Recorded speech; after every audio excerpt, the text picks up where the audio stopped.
Et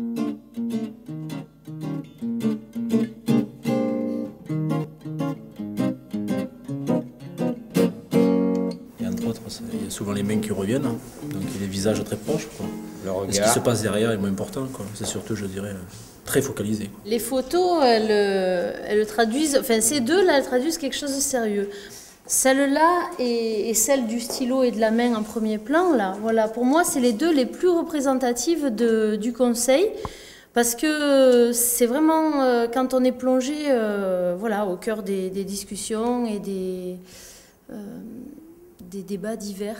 Ils ont l'air d'être attentifs sur les photos. Ouais, ils sont attentifs, ces gens-là.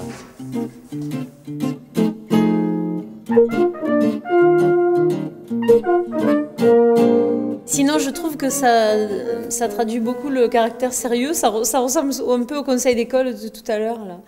Voilà, on réfléchit, on bidouille le stylo, on note éventuellement. C'est un lieu où il y a des livres, donc c'est un lieu censé être très sérieux, mais c'est aussi où on peut s'amuser, où on peut faire des mimes, où on peut chanter, où on peut, ce qui a été fait d'ailleurs. On vient tous là pour se faire un plaisir quand même, donc nous aussi, hein.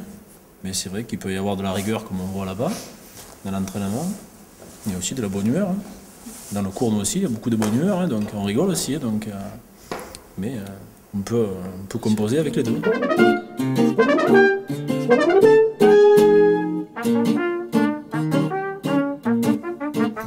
Il y a de l'harmonie, mais aussi, je dirais, un règlement à respecter. Je vois que les ouris, qui sont les chaussures qu'on met pour aller sur le tatami, ne sont pas très en ligne, quoi. Donc, Là où on se rejoint, c'est que nous, on a fait un tapis de lecture pour que les petits se regroupent sur le tapis de lecture et puissent nous écouter calmement. Et vous, sur votre tatami, une fois qu'on est sur le tatami, je suppose qu'il y a une discipline à respecter.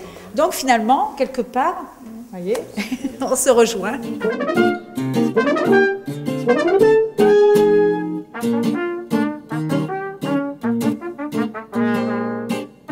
Ça nous rappelle des souvenirs parce que toutes les associations, quand elles ont des choses à faire, elles le font là, soit des lotos, soit le téléthon, on le fait dans la même salle. Donc c'est vrai que les tables, c'est des tables qu'on a à transporter, monter, démonter des tas et des tas de fois.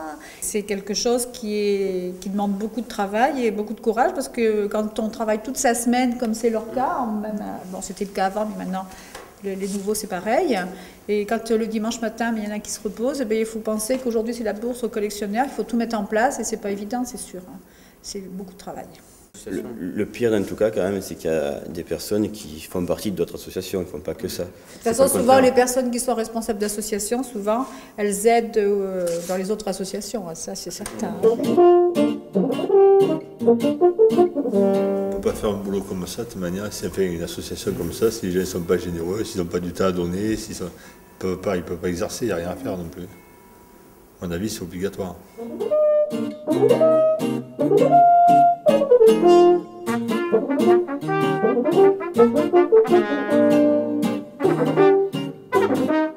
Il y a aussi tout le côté, l'ambiance de l'équipe, le relationnel, l'envie de faire quelque chose ensemble. Enfin, d'abord, c'est pour ça que je pense qu'on choisit l'association selon son ressenti aussi, ou son...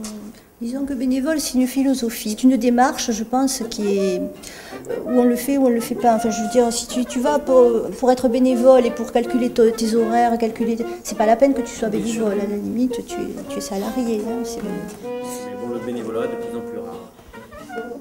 Il faut les encourager, les bénévoles. Ouais.